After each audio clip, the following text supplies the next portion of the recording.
कक्षा 12 संस्कृत शिक्षण में आप सभी का स्वागत। कक्षा 12 के पाठ्यक्रम में निर्धारित अभिज्ञान शाकुंतलम पुस्तक का चौथा अंक आपको पढ़ना है। इसके पहले 7 अंकों की कहानी, उसकी कथा क्या है, मैं आपको बता चुका हूँ। आज अभिज्ञान शाकुंतलम का जो चौथा अंक निर्धारित है, आधा यानी 10 श्लोक तक के अंश को, चौथे अंक के 10 श्लोक तक के अंश को कक्षा 11 में पढ़ना है और श्लोक संख्या 11 से 22 तक माने अंत तक आपको कक्षा 12 में पढ़ना है। 12 के बोर्ड की परीक्षा में आपको जो प्रश्न पूछे जाएंगे, प्रश्न संख्या 9 से लेकर 12 तक के प्रश्न अभिज्ञान शाकुंतलम से होंगे, जो कुल 20 अंकों के होंगे। प्रश्न संख्या 9 7 अंक का होगा, 2 अंक का संदर्भ और 5 अंक का हिंदी अनुवाद करना होता है, जिसमें 2 अंश माने 2 गद्यांश और श्लोक मिलाकर 2 दिए जाते हैं। गद्यांश छोटे होने के कारण अक्सर श्लोक ही दिए जाते हैं। 2 श्लोकों में से किसी एक को करना होता है। 7 अंक के होते हैं। प्रश्न संख्या 10 सूक्ति होती है, संदर्भ सहित हिंदी में सूक्त की व्याख्या करनी होती है, यह भी 7 अंक की होती है। और प्रश्न संख्या 11 कालिदास का जीवन परिचय अथवा नाट्य शैली लिखनी होती है, जो 4 अंक की होती है। 12वां प्रश्न जो होता है उसमें 2 वैकल्पिक प्रश्न होते हैं, एक नंबर के, कुल 2 अंक के होते हैं। इस प्रकार 7, 7 और 4 और 2 अंक, कुल 20 अंकों के प्रश्न पूछे जाते हैं। अभिज्ञान शाकुंतलम का जो चौथा अंक कक्षा 12 के पाठ्यक्रम में निर्धारित है, उसमें जब शकुंतला को पतगृह भेजते समय ऋषि कण्व सभी वन के वृक्षों से, पशु पक्षियों से, सभी से शकुंतला को विदा देने की बात कहते हैं, तो उसी बीच कोयल की आवाज़ आती है। कोयल की आवाज़ को सुनकर ऋषि कण्व कहते हैं कि वन के साथी जो सगे संबंधी थे, वृक्ष वगैरह, इन्होंने कोयल के आवाज़ को अपना प्रत्युत्तर बनाया है, इन्होंने जाने की अनुमति दे दी है। इसी बीच फिर आकाशवाणी होती है। उस आकाश से आवाज़ आती, आकाशवाणी से, जिसमें शकुंतला के गमन के लिए आशीर्वाद दिया गया है। आप देखें।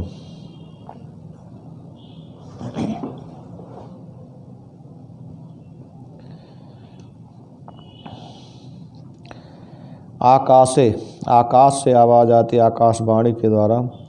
रम्यांतरः कमलनी हरितैः सरोभिः छाया द्रुमैर नियमितार्कमयुक्तापः भूयात् कुशेशय रज मृदुरेणुरस्याः शांतानुकूल पवनश्च शिवश्च पंथाः। इसको देखें आप। अनुवाद पहले अन्वय। तो आकाशवाणी के माध्यम से आवाज़ आती है कि अस्याः पंथाः, इस शकुंतला का मार्ग, अर्थात शकुंतला के पति के घर जाने का मार्ग, पतगृह गमन का मार्ग, कमलिनी हरितैः, कमलनियों से हरे भरे, कमलनियों अर्थात कमलों से हरे भरे, सरोभिः सरोवरों से, रम्यांतरः रमणी मध्य भाग वाला हो, कहने का तात्पर्य है अस्याह पंथाः, इस शकुंतला के पतगृह गमन का मार्ग, पतगृह गमन के मार्ग का अंतरः मध्य भाग कमलनी हरितैः सरोभिः कमलनियों से हरे भरे सरोवरों से रमणीय हो, मनोहर हो। कहने का तात्पर्य है शकुंतला जिस रास्ते से जाए उसके अगल बगल सरोवर हो जिसमें कमल अधिक मात्रा में वर्तमान हो, जिससे उसका मार्ग सुंदर हो। छाया द्रुमय नियमित आर्कमयुख तापह, करें छाया द्रुमय छायादार वृक्षों से अर्कमयुख तापह नियमित सूर्य के किरणों का संताप नियमित नियंत्रित हो, दूर हो। कहने का तात्पर्य है शकुंतला जिस रास्ते से जाए उस रास्ते पर दोनों ओर से वृक्ष लगे हों और उनकी छाया से सूर्य की किरणें उस मार्ग के नीचे तक न पहुँचे, मार्ग पर न पड़े, जिससे शकुंतला को थकान न लगे। कुशेषय रजो मृदु रेणु रस्याह, कुशेषय कुशेषय रजो मृदु रेणु अर्थात कुशेषय कमलों के रज पराग से मृदु रेणु कोमल धूल वाला हो। कहने का तात्पर्य है अगल बगल के जो सरोवर हैं जिसमें कमल हैं, कमलों का पराग कण आ करके उस मार्ग के धूल में मिल जाए, जिससे वह धूल मुलायम हो जाए, कोमल हो जाए। कमलों के पराग से कोमल धूल वाला हो। शांतानुकूल पवन है और शांत तथा अनुकूल वायु वाला हो। कहने का तात्पर्य है हवा शांत, बहुत तेज न चले, धीरे धीरे अनुकूल अर्थात जिस दिशा में शकुंतला जा रही है वायु उसके अनुकूल हो, अर्थात उसके पीछे की ओर से चले, आगे की ओर से नहीं, अनुकूल हो।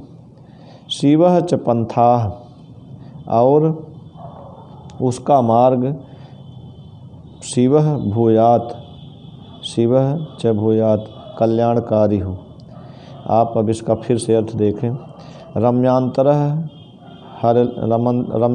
कमलिनी हरितैः सर्वोभिः छायाद्रुमैर् नियमितार्कमयुखतापः भूयात् कुशेषय रजो मृदुरेणुरस्याः शांतानुकूल पवनश्च शिवश्च पंथाः। कहते हैं अस्याः पंथा, इस शकुंतला का पतगृह गमन का मार्ग, पतगृह गमन के मार्ग का अंतरः मध्य भाग कमलिनी हरितैः सर्वोभिः रम्य, कमलनियों से हरे भरे सरोवरों से रमणीय हो, सुंदर हो। छाया द्रुमय नियमितार्कमयुख तापः, छायादार वृक्षों से सूर्य की किरणों का संताप नियंत्रित हो, दूर हो।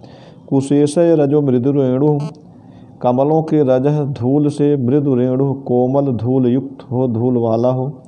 शांतानुकूल पवनश्च, शांत और अनुकूल वायु वाला हो। तथा शिवः भूयात्, और कल्याणकारी हो। इसको आपने देखा।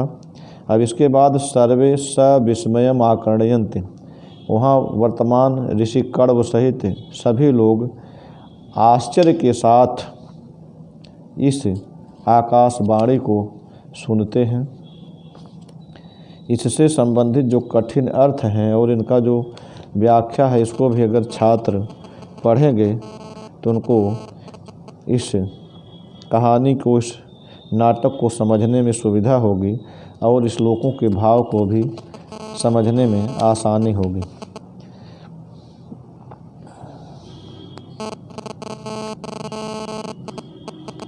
इसके बाद फिर गौतमी कहती है कि जाते हे पुत्री शकुंतला, ज्ञात जन स्निग्धाभिरनुगता ज्ञात जन स्निग्धाभिरनुज्ञात गमना तपोवन देवता भी।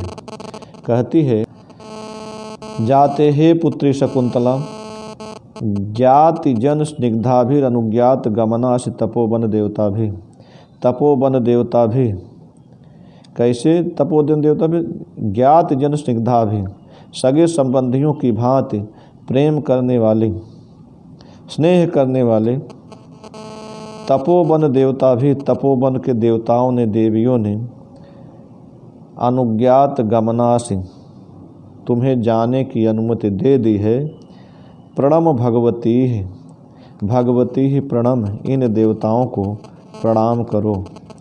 कहती है ज्ञाते हे पुत्री शकुंतला, ज्ञात जन स्निग्धा भी, सगे संबंधियों की भांति प्रेम करने वाली तपोवन देवता भी, तपोवन के देवताओं ने, देवियों ने अनुज्ञात गमनासी तुम्हें जाने की अनुमति दे दी है। प्रणम भगवती है, भगवती प्रणम, इन देवियों को प्रणाम करो। आज आप यहीं तक, अगले वीडियो में इसके आगे फिर बताएंगे। धन्यवाद।